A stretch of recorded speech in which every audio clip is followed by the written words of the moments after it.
Good morning to you. It is literally the last day of the month of July, so I hope you're doing well and ready to face the day. Welcome to the show. My name is Winnie Lubembe and the show is Your World. And of course, today we want to extend a conversation and this is based on a very important day that was marked yesterday, and this is on the World Day Against Trafficking in Persons, which is usually marked every 30th day of July. So this year the theme is Reach Every Victim of Trafficking, Leave No One Behind. And as we all know, the trafficking in persons is a serious crime and a grave violation of human rights, with thousands of men, women and children falling into the hands of traffickers in their own countries and abroad.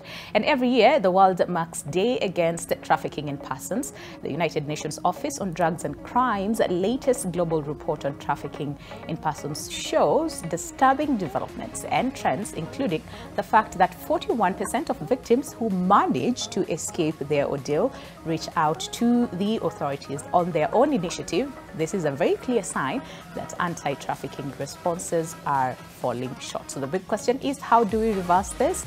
But most importantly, providing protection, and this is as far as the victims are concerned. You want to stick around until the end of the show to understand this very important conversation, but most importantly, how all of us can actually chime in and end human trafficking, because it's very, very sad to hear that in this day and age, people still, are falling prey to the same. So if you have any question, if you are a survivor watching us this morning, or you know anyone, you want to share their story or you want to interact with us, you have several questions, feel free to send them our way at NTV Kenya, both on Facebook and on Twitter, or better yet, give us a call. Our lines are officially open. So let me introduce my guest for the day to help us really, really understand the subject of our conversation. And we have Ruth Njuguna, who's a Counter-Trafficking in Persons Secretariat, Ministry of Labor and Social Protection. Good to have you this morning. How are you doing? Fine, thank you. Karibu sana to the show. First time that we're having you here on Your World, right? Yes. Karibu sana. Okay. And then we also have Mercy Otieno, who's the Head of Protection, Awareness Against Human Trafficking, and that is Heart Kenya. It's good to see you again. I saw you last year. Yes. Good to have you, Karibu sana. And of course, last but not least, we have Margaret Njoroge, who's a human trafficking survivor advocate. Good to have you this morning. How are you doing? I'm doing fine. Thank you so much to all of you for coming by today, and of course Margaret as well, to agreeing to just share your story and your experience with us, so that most people, almost everyone who's watching us this morning, really understands the gravity of the same. So we say thank you. You all look lovely this Monday morning. Literally no Monday blues. Ruth is in blue, so all right. But Ruth, let's just start with you. Just understanding trafficking in itself, because I think sometimes people tend to, find it a little bit difficult to really understand what exactly does trafficking means and the gravity of the same. Because again, according to UNDOC says that, it's very important for us to first of all establish the common international definition of trafficking in persons at the very basic level, so that helps, as far as awareness is concerned. So can we just start there? Understanding trafficking. Thank you very much. Yeah. Yes, the UN protocol to prevent, suppress, punish trafficking in persons, especially women and children, has given us a common understanding of what trafficking in persons is. Okay. And in Kenya, we domesticated that protocol to come up with the Trafficking Persons Act 2010. All right. And it actually takes that definition, but on a very layman understanding, because it's quite a mouthful. The definition is quite a mouthful. The main purpose is exploitation. Okay. So for adult trafficking, you have to have the activity, the means, and the purpose. Okay. The activity could be either recruitment. The purpose could actually, the means could be through coercion, through fraud, and exploitation. That could be sexual exploitation, forced labor, child marriages, child marriages, FGM, and all that. So the end purpose is exploitation. So you have to have all those three elements: the activity, the means, and the purpose. That is for adult trafficking. Okay. When it comes to child trafficking, you just have to have the activity and the purpose, which is exploitation. Okay. They could be means, and in most cases they are means. But because they are children and children cannot give consent, we do not look at that. Okay. So it's for it to comprise as child trafficking, you have the activity and the purpose. Okay. That's enough to qualify it as an issue of trafficking. Of trafficking. Child trafficking. Okay. Yes. All right. And Mercy, do you also want to contribute to the same? Because again, like you rightly put, three things. There's the act, there is the means, and there is the purpose. Yes. All right. Yes. But again, it takes different forms. I'll come back to you in terms of the numbers. How are we doing? What's, you know, the global statistics, and then maybe come back to country level, just to see how we are doing. You know, but Mercy, I'd want to hear from you as well. Yeah. So just to add on what Ruth has mentioned, so it could also be within the activity. Okay. Could be recruitment, as she's mentioned. Could be transportation. Could be you have received someone. So example would be for me to receive, for example, a child to come and work in my house, and this child is not supposed to be working in my house because they are not of age to work. Okay. So so there's received. Harboring, if for example a trafficker has hired my space to hold these victims of trafficking before they move to the next stage, could be transportation.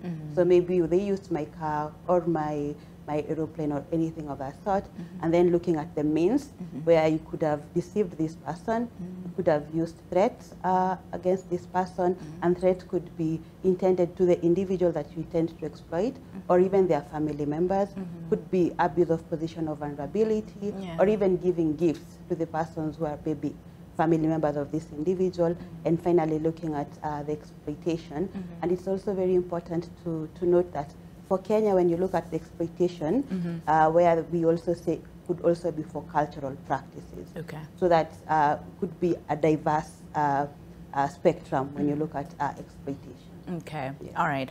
We'll come back to you to, again, literally interrogate that, because listening to both of you, I think a lot of people would say, listen, but this is something that happened like on a day-to-day, you know, basis. A relative comes, you know, to my house, and we're thinking, okay, yeah, but they're supposed to work, you know, I am housing you, I am doing this, I am doing that, so you're supposed to, you know, without necessarily thinking that this is exploitation, like the day-to-day practices that we do, that we're contributing towards exploitation, but in our heads, we don't think that that is exploitation, right? So a very gray area, very thin line, which I think we'll come back to, you know, both of you to really help us understand, listen, this is what it looks like, and this is exploitation. But Margaret, for you, both what they have mentioned seems too familiar to you, right?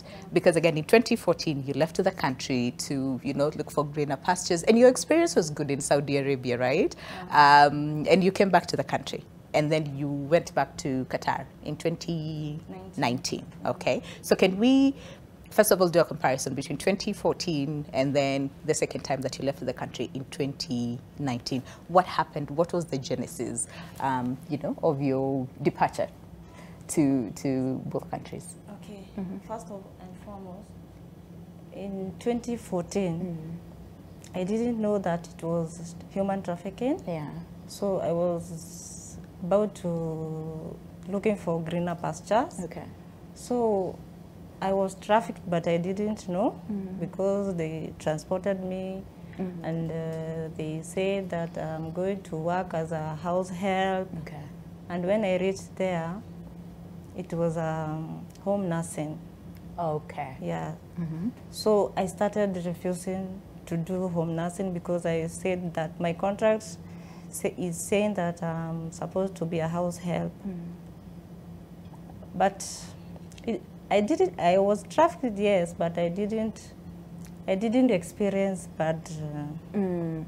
Okay. So let's go back. So you said, of course, you were looking for a job, right? And then you mentioned they. So who exactly is they? How did you get in contact with they? You know, the person who, It was in 2012. Yeah. I wanted to travel to abroad. Okay. So a friend of mine introduced me to an agent. Okay. And the agent did not tell me that I'm going to Saudi.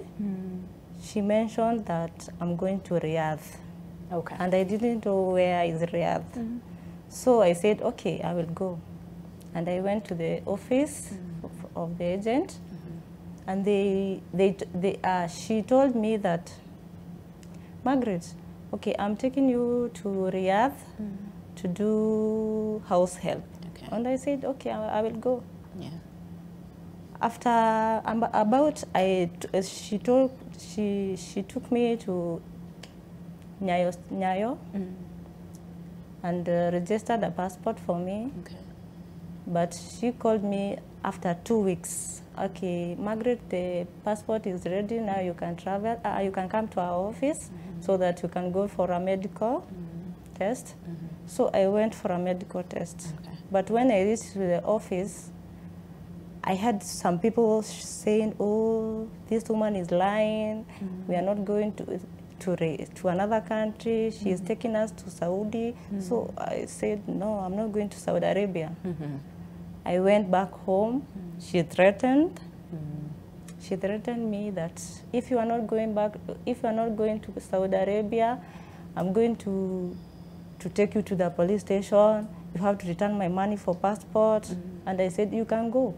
Okay. Yeah. All right. Did you pay anything? No. To this agent? No, not at all. Yeah. Okay. Ruth, this sounds too familiar because we see a lot of Kenyans, and especially women, going to the Middle East, and even other countries, but the Middle East is one of the areas that, brings about a lot of issues. Several things that she mentioned, and I'll come back to you, Mercy, as well, to contribute to the same. Several things that she mentioned. So this is what I wanted, first of all, and that is to travel outside the country for greener pastures, right? Again, someone says, so this is where you will go, this is what you will do. But then again, something changes, along the line. Is this one of the common things that you see, some of the complaints that you get often, and how does it look from a Kenyan perspective from the Ministry of Labor? Yes, it's a very, very common phenomenon. And again, you have to look at the push and pull factors. Yeah. Okay? The push factor is because of unemployment, poverty, harsh economic times. So people are desperate to actually go and look for a job. And so you'll find brokers coming to communities and saying, hey, there's a job here, and the opportunities. Yeah. And they come and lie to you. They show you photos of where you're going to be working, and you fall for it, and you're duped into it. Yeah. And you'll find masses of people actually leaving Kenya and going. But this through very unscrupulous recruitment agencies. Yeah. So they do not go through the right procedures, and we're trying to promote fair migration because it's their right to actually move. True. Yeah, the freedom of movement is there.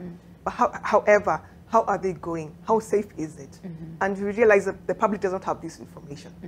They don't have information, but people are, easily, easily duped, because if, for example, I'm a parent and I cannot be able to pay school fees for my daughter, and she's jobless, and somebody comes and offers an offer to go and get very good money, so they'll actually go. So this is a very common phenomena that happens.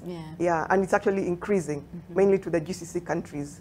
Yeah, so it's very, very common. Clearly, yes. Clearly this is a very big problem. Yes. But of course, we'd also want to understand, so in as much as there's that freedom of movement, Yes. which is absolutely okay, Yes. but again, there are laws, right? Yes.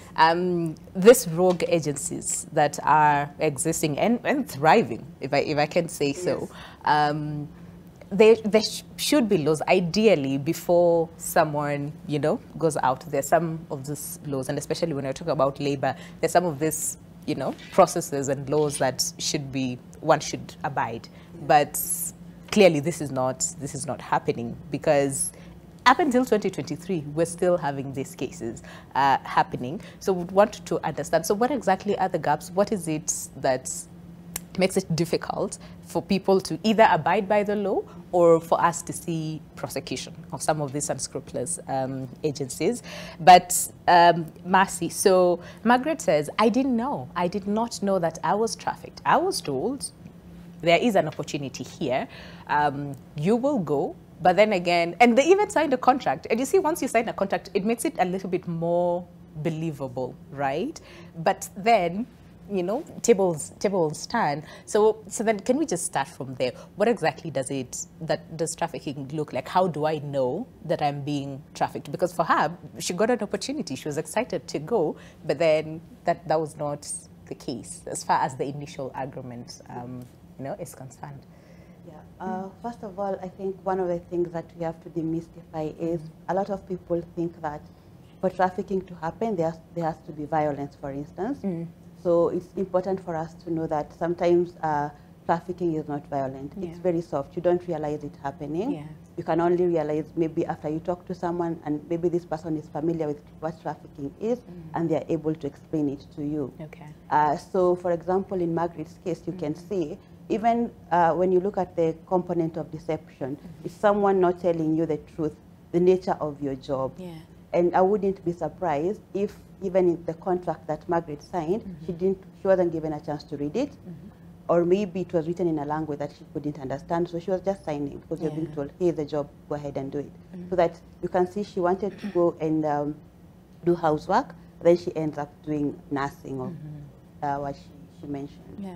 So trafficking, it's true that a lot of people are not able to identify trafficking in person, even when it happens locally, even when it happens in the next door. You are not able to identify it. And that's why when we look at the prevention component, because when you're working with trafficking, we have the four Ps, protection, prevention, prosecution, and partnership. Yeah. So the prevention component is really, really important so that we are able to reach every individual in the communities at the grassroots level for them to understand what exactly trafficking is, and most importantly, to be able to differentiate between adult trafficking and child trafficking, because there's that component that is missing in one.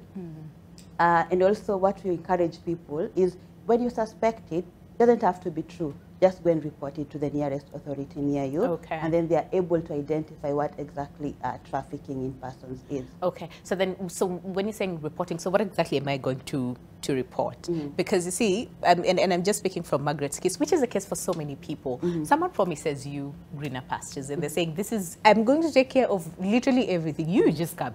Go for the medical tests, and then that's it. I'm not going to ask you for your money. I'm not going to ask you for anything. So you see, in your head, it's easy for you to say, you know what, God sent, right? Yeah. And then by the time you realize, no, I am being trafficked, like Margaret says, it's sometimes almost too late. So are there things that maybe we should be on the lookout for, that if this is what is happening, then, you know, it's very easy for you to say, you know what, no, this actually is a red flag. I could be trafficked, or I could be victim, you know, or a target rather of human trafficking. Yes, and for the purposes of this conversation, I'll call them red flags. Red flags, yes. Yes.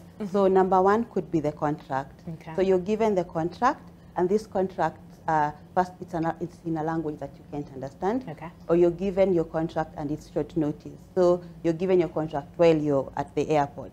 So this person is processing your documents and everything, but you've never seen your passport, or you've never seen the contract. A very familiar case in Kenya is a lot of people say they were given their passports at the airport. That should be a red flag, because I should be able to have all my personal identification documents with me. So when someone is withholding that from you, that should be a red flag. Okay. The other thing is, even before you get into the process of now engaging with this recruitment agency. So my friend has introduced me to a recruitment agency.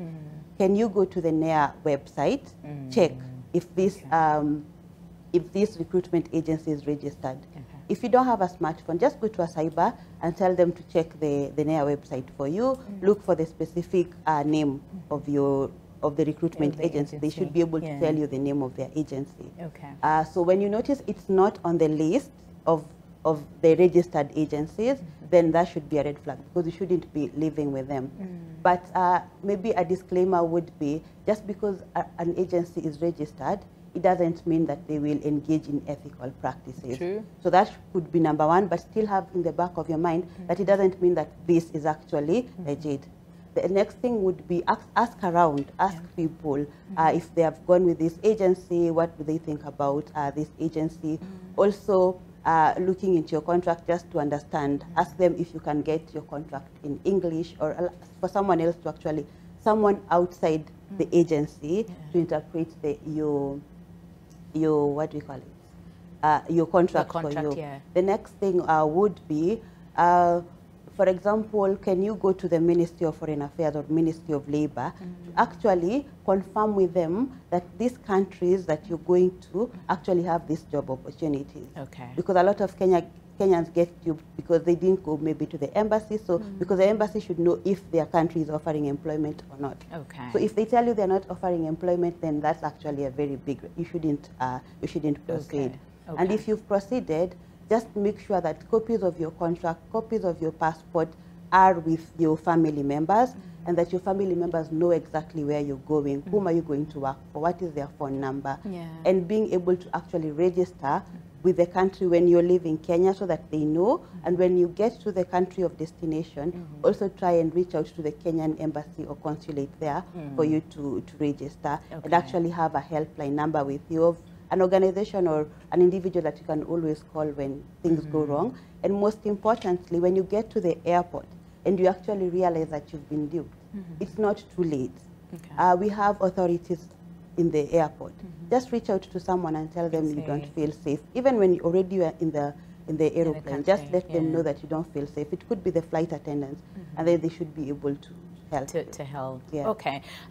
Quite a lot to think about and to ponder.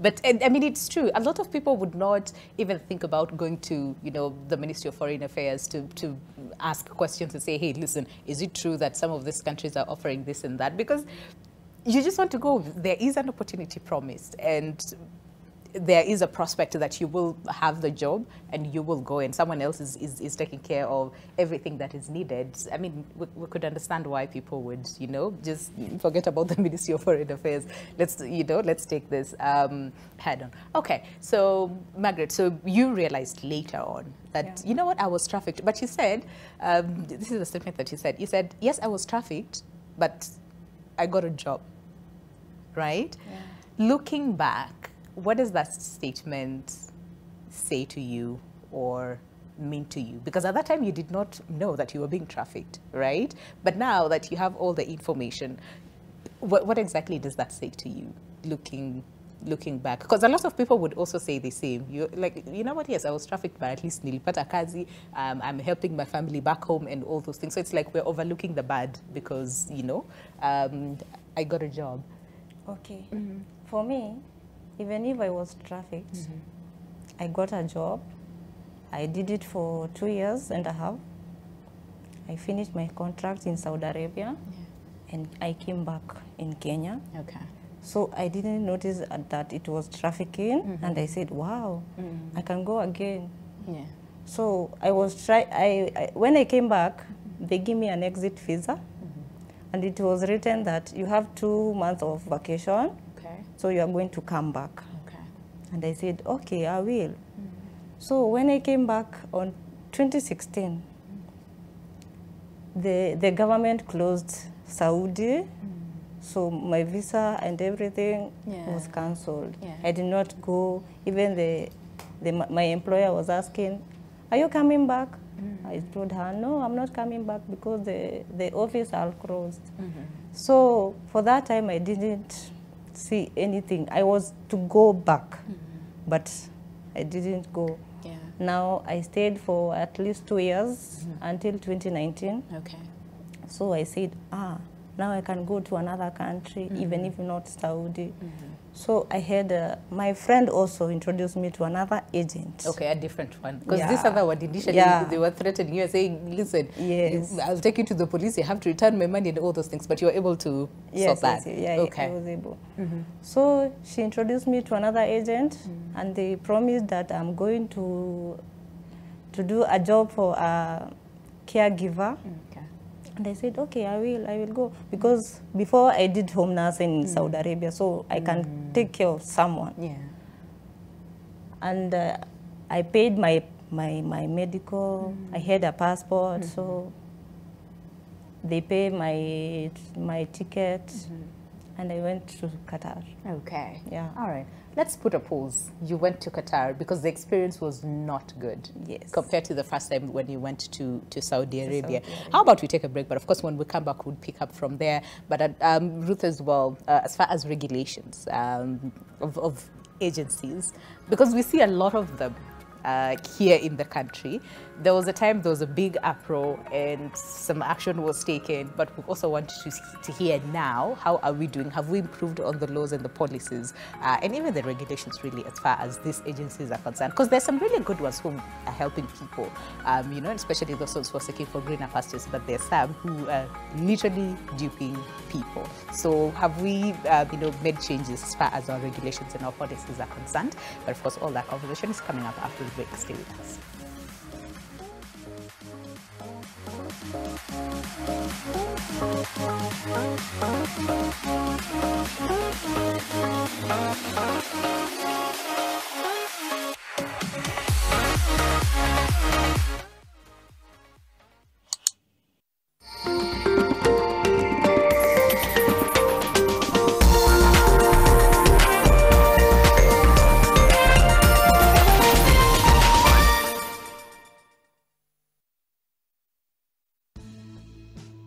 The Nuclear Power and Energy Agency, NUPEA, is a state corporation under the Ministry of Energy mandated with the development of nuclear power program for electricity generation in Kenya, carrying out research and development of energy technologies and capacity building for the energy sector.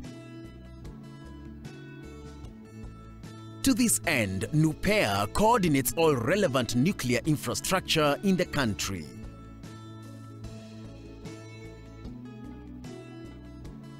For more information, log on to our website and follow us on our social media handles. With Glovo unaweza order chochote na ukipata una celebrate na body yako yote. Because your tasty grilled chicken ikifika, weekend inaanza. Ingredients are your favorite recipe just in time. Na wakati keki inafika ndio sherehe inaanza. Because to get anything on Glovo deserves a dance. Download the app, order anything unataka na we track minute by minute mpaka ikufikie. Glovo, order anything, we deliver in minutes. Kenya boasts one of the best education systems in Africa. However, we are yet to achieve inclusive and equitable education for all in areas classified as arid and semi-arid lands, where access and learning outcomes for these marginalized groups remain a challenge. How do we start solving the issues and the disparities that we're seeing in that region of Kenya? Train the teachers and make them use these gadgets. They will be able to train these children. Retain the learners in school and also support them to transit to higher levels. Investing a lot in understanding the dynamics and the complexities of issues that surround these children. Join us on this month's EdTech Mondays Kenya Conversation on Monday, 31st July 2023 at 6 p.m. East African Time on NTV Kenya.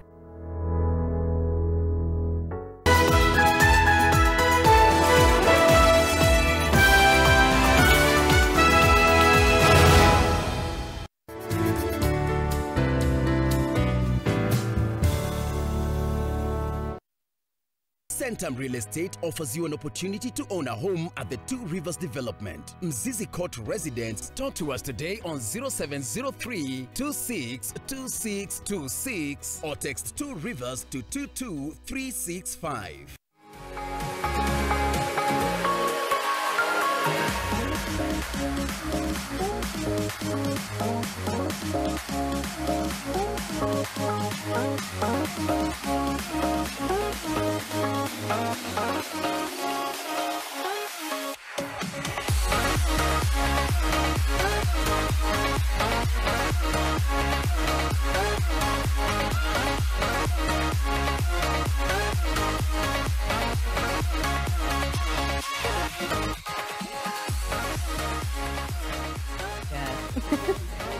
Yeah. All right. It's a lot happening. Okay, welcome back. Of course, the conversation still continues even during the break. And of course, today it's all about the fight against human trafficking. And like we said, this day is marked every 30th day of July. And the theme for 2023 is reach every victim of trafficking, leave no one behind. And according to the United Nations, leaving people behind means that failing to end the exploitation of trafficking victims. We've talked about exploitation.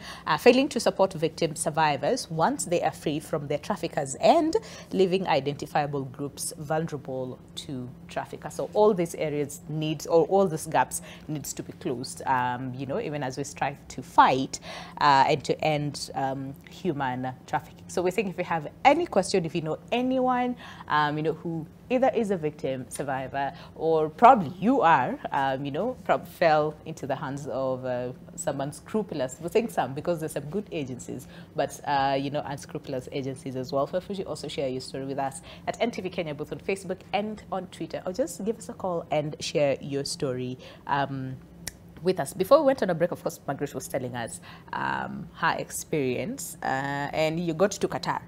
But before we get there, Ruth, very quickly, in terms of, first of all, understanding what works for us in the country and, you know, laws in different countries, and how sort of like that becomes a big of a hurdle. Because Margaret was telling us during the break, the contract, Akitoka Kenya, this is what the contract says, right? And this is what she was supposed to be paid. But then once she got there, laws, and I think labor laws in that country is completely different, and the agency is not there. So she's left alone to sort of like, either you take it or you don't, right? So yeah, how then do we ensure that we have sort of like an international law that covers, it doesn't matter what country you go to, the labor laws still remain the same? Yes, as the government of Kenya, we are promoting safe, orderly, and regular migration. And to this end, there's certain measures or interventions that are being carried out by the government of Kenya. And you realize where you leave Kenya, the contract is different from when you arrive there. I mean, that agency is just not doing what it's supposed to do. Okay? Because a proper regulated agency, the National Employment Authority, actually regulates these agencies, actually vets these agencies, and gives them registration. Then they're supposed to actually follow the due process. So you realize most of these people sign different contracts, have probably gone through a broker and not the proper way.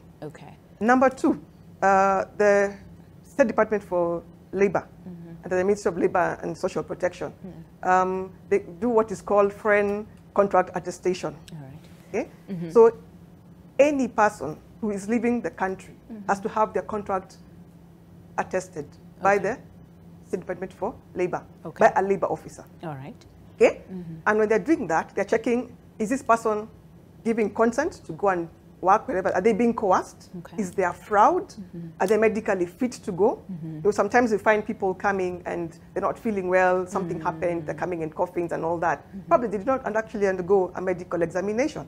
So the Ministry of Labor is supposed to make sure that all this is right. Is a contract in the right format? So they actually check all this. So everything, all the laws are there, the guidelines are there, but it's, again, it comes back to awareness. Because if you offer me a job, I'll just see the good money you're offering me. And those are the pull factors. So I really want to go and work. I don't care whether, I don't even know that it's supposed to be attested, okay? To make sure it is actually a valid job that I'm going for. So you find masses of people live in Kenya. So some of the interventions the government has undertaken, and we're actually employing a whole of government, whole of society approach towards this. Even the Mamamboga, we need to sensitize them that if you have idlers in the village who want jobs, they need to go through the National Employment Authority to actually look at, they have a list of the valid recruitment agencies. There are about 496 right now.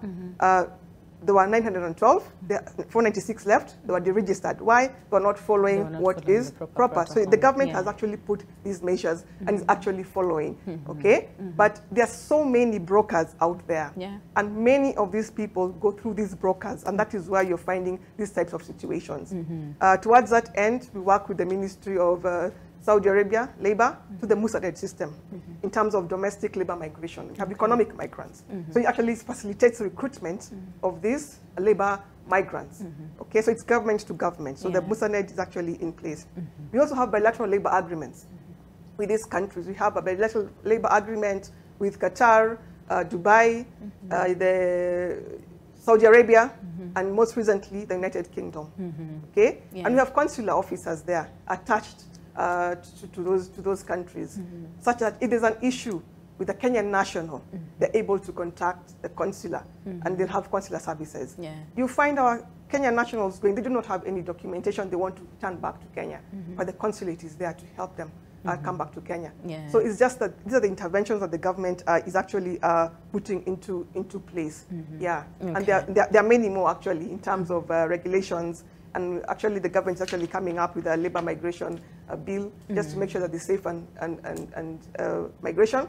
And again, in trafficking persons, we talk of the 4 Ps. Yeah. We recently launched the Ministry of Labour and Social Protection on Friday, the National Plan of Action to Combat Trafficking Persons 2022-2027. Right. The pillars are prevention, protection, prosecution, and partnerships. And my colleague talks about prevention. Prevention is that community awareness. Building capacity, even for law enforcement officers, to detect cases, intercept cases of labor, labor migration.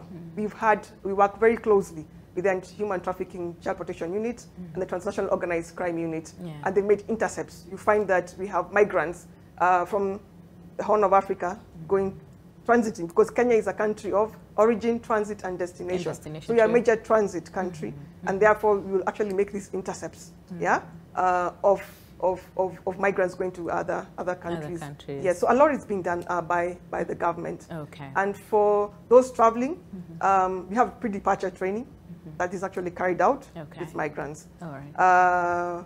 So you'll find that if you're going through the proper way, and then you have to go through the pre-departure trainings, and you know what to expect in your country of destination. So those are very, very important areas. Aspects too. Yeah, so you'll find that we have very porous borders, and people will always migrate, not knowing. But what really needs to do is to work with existing community structures, the Nyumba Kumi structures.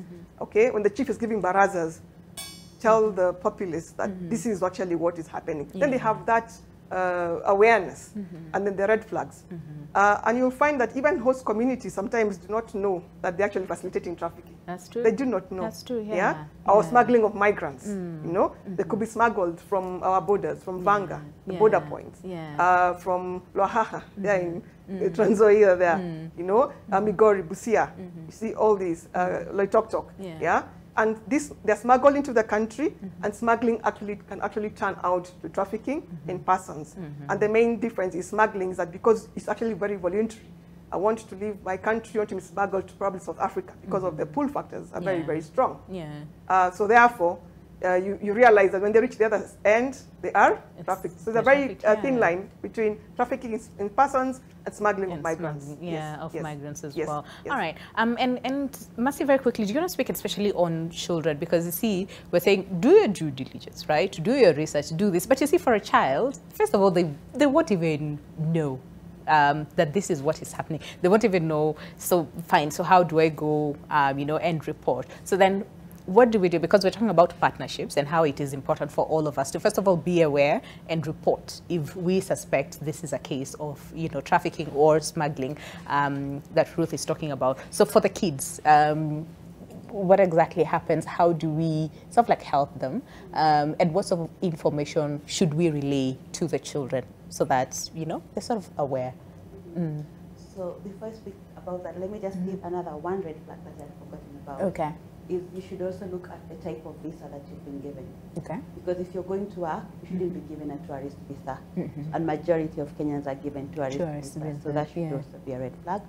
So on to children. Of course, for children, some of them didn't even identify if they're being trafficked. True. Yeah. So one of the things we do as an organization is the prevention component, where we work with children in schools, both community schools and public schools, where we try and educate them on what their rights are.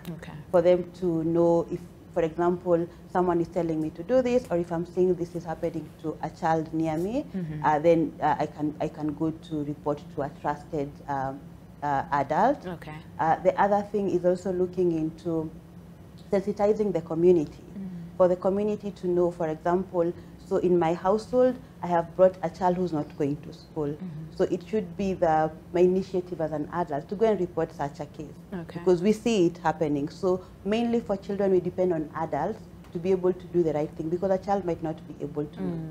but I would give a real experience for her, where we experienced a little girl who, for her, because she knew what her rights were, and her family had given her out to go to work for them to be able to get money. And this child, after 2 weeks, she realized these people, because she was told she's going to be taken to school, and she realized, I'm not going to go to school. I'm just here working, taking these other children to school, coming back. I'm the one sleeping late in this house. I'm waking up the first one. So she one day when she was taking the other children to school, she escaped and went into a children's office. And that's how she was able to report her case. Get help. But that's a unique case. True. Not all children can do are that. able to do that, because there's a lot of threats and all those things that a child must be scared to even report. And even now, looking at how we're socialized, we're more of, I am taking care of my child, whatever is happening at my neighbor's door, that is literally, has nothing to do with me. And that becomes difficult to even report when you notice, this is not right. And this child could be, trafficked. So I think it's just all of us to really take that responsibility. Okay, so Margaret, you got to Qatar. What happened at the airport? Let's just start from there before you even got to the When I reached at the airport, I find an agent who came to pick us. We were so many. We were around 30. Yeah, and we were told, okay, are you Margaret? So they came with the name Margaret. Okay. Yeah. You follow them. Okay. They took us in a harboring space. Okay. And then I was told, okay, you are supposed to wait for your employer here. Okay. She'll come to pick you. All right. I just waited. No food in that harboring. There's no food. Yeah. I waited for one day. The next day, my employer came. Okay. But actually, it was a driver. It's not my employer. A driver. It's the driver. Okay. Yeah. So I was taken in a house.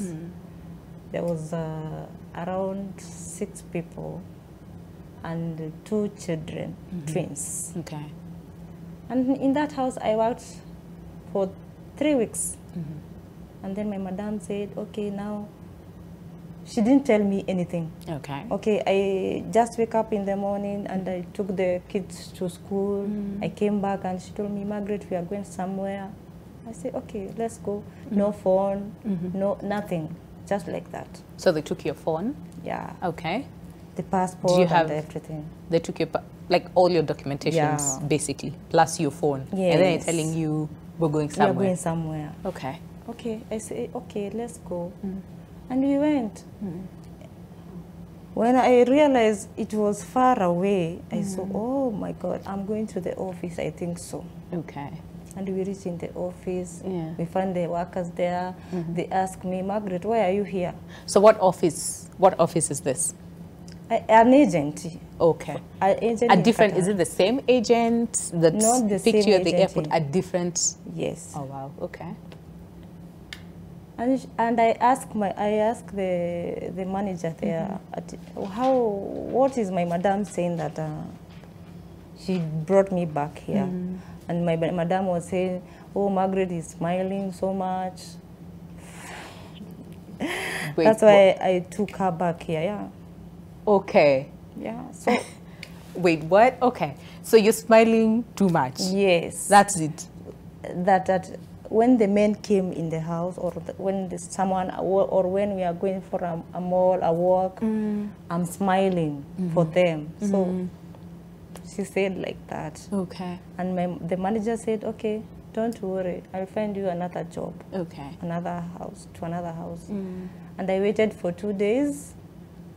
He called someone and they said, do you want a house girl? Okay, yes, I want a house girl.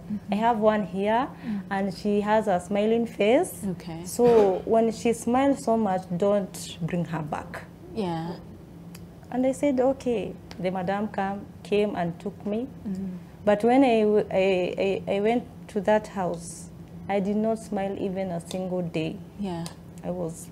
Because then you're scared. Yes. Of what happened previously. Yeah. So that's the house I found trafficking too much. The woman was threatening me. No food. Sometimes we, the survivors, we go to work, and the employers, they are not giving us food because that they don't want. I don't understand why. But we are going through a lot. So no food. No food. Don't wash with my machine. Wash your clothes with your hands. Just like that. Stay indoors. Don't go outside. You are going to stay here. If you need anything, just tell me. But you're not supposed to go. So it's like you're a prisoner in this home. Okay. How long did you stay? Do you stay there? I stayed for 1 year. Okay. Enduring all these things. What was your breaking point when you decided, you know what, no? You see, I was not eating. But there was some good Samaritans from the neighbor. They were bringing food for me. So at the moment I decided to come out, my madam came and she threatened and tried to do something. She threatened to kill. So sorry. So I decided to push her. And run away. When did she? You said she held a knife. And was threatening to kill you. Because you want to. Yes, because I'm not listening to her. Maybe I'm using her machine and I'm not using it. So that's the moment I decided to run. And I went to my room, closed the door, and asked myself, how? The gates are closed. I don't know how to go. Did you have your documentation at that time? No, you don't have any. You don't even have your phone. I don't. My phone I have. Oh, you had your phone. Okay. So I decided to run, but I waited until morning. It was evening at night. So morning, thank God she did not close the door. That the moment I move out, and the gate man was asking, where are you going? I told him, I'm going to the shopping. My madam sent me there. And that's how that is how you were able to. Okay. Ruth, I don't even know what to say after that, because you are in a different country. You don't have anyone that you can communicate with. Different agency, because the agency that took you out of the country is not the same agency that took you, received you at the airport, and the agency that you were taken to is, so it's like different people. You do not have any contact. This is just too much. I don't know what you have to. Yes, this is organized crime. Really is. Trafficking persons is highly organized crime. Criminal networks all over. So they're always a step ahead, in whatever they do. And trafficking can be at times very invisible unless you're able to see the red flags and the way it's actually conducted. Because they already know what interventions probably the government is doing and, what steps the government is taking. So, and it goes alongside poaching, money laundering, drug trafficking, terrorism. So that's the nature of the crime. So you'll find that there'll be different cartels here and different cartels on the other side. So that, and therefore that's why we actually work very closely as a Ministry of Labour Social Protection, the Transnational Organized Crime Unit at the DCI, and the Interpol as well, because it's cross-border. So we work actually very, very closely to make sure that the perpetrators actually brought to book. Because normally we focus on, or we tend to focus on the victims. It's good, our law is very victim-centered, use a victim-centered approach. But then again, you need to see the prosecutions, the perpetrators. And that's actually what we are trying to build capacity, training the law enforcement officers. We have come up with SOPs for investigating and prosecutions, so that those are investigation-led prosecutions. Even we also have SOPs for labor trafficking.